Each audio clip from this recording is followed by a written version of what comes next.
sheekh cabdiraxmaan maxamed cali cabdiraxmaan dheer oo ka mid ah culimada waaweyn ee magaalada Hargeysa ayaa khudbadii salaada Jimcaha waxa uu kaga hadlay dhacdo la yaab leh oo ka dhacday magaalada Hargeysa. Ragle afar nin oo isqaba nin la afartan ba ana qaba sidinaagii afartan ba ana qaba xaasas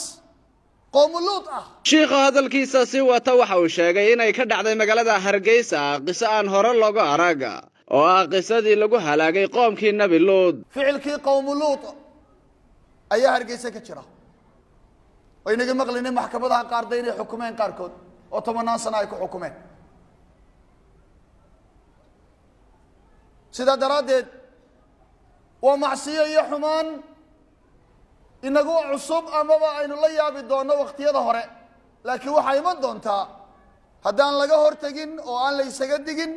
أو أن ليس عضين أو أن تذك اللوغو باقي وناجه شركنا اللوغو قدجين وحي من دونتا مالين للقب صده oo wax weyn loo arag waxay nagu soo kordhaya dadka dibadaha ka imanaya faraha badan le qaar badan oo kamidii afkaar bay xambaarsan yihiin aan la mahadin doonin cidibteeda iyo caaqibadeeda aan la mahadin doonin ayay xambaarsan yihiin haddaan laga digin oo dadka aan dhawaaq dheer loogu sheegin oo dawlad iyo shacab aan laga kicin fadhigana guryaheena ayuu dadku inagu soo gari doonaa guryaheena waxay sheegtay inan kamida shaqo qaranta qablii shaqo qaran waxa weeye ka soo baxay jaamacadaha oo maxkamadaha dadka ka shaqeeyahay waxay sheegtay inay markaa la keeno maxkamadaha la keeno maxkamadaheena la keeno gaar ahaan Hargeysa ragle afar nin oo isqaba nin la afartan ba ana qaba sidinaagii afartan ba ana qaba xaasas qoomuluud ah wax ka hadlayay wax ka qeyliyay midna ma jiro waxa laga yaabaa garsooraha la hor keenaa inuu yiraahdo xukuna qodom aan ku xukumo ma hayo war qodobkiisu waa dil uqtulu al-fa'il wal maf'ul kan lagu sameeyay ka sameeyay labadaba waa la dilaya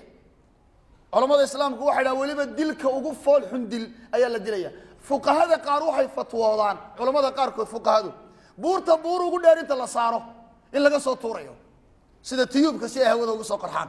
oo isagoo hilib hatta hilibkiisa dhulka laga ururanayo hatta dil caadi oo raaxa leh aan la dilay qowm luut waxa lagu haligay sida loo halaagay cid loo halaagay ma jirto dhulka la jaray sida u dhamaayeen samaa dunyaha lagu dhaweeyay markaas la soo foorariyay fajacalna caaliyaha saafilaha ba ilaahi subhanahu wa ta'ala waxaanu ka yeelay qaybteedii sare hoostaanu marinay xageedii hoosana hoos dushaayaan soo marinay malaku jibriil alayhi salaam ayaa garab garbihiisa kamida galiye dhulka dabadna intay ku fadhiyeen ba waa la fujiyay ilaa samaa dunyaha malaa'iktii joogtay dhawaaqa diiga ay iyo codka diiga ay maqlayeen waa la soo foorariyay dabadna dhulka ayaa ka daba yimid xabaal kale looma doonin waa qowm luut xamse maxamed muuse cawke Real TV Hargeysa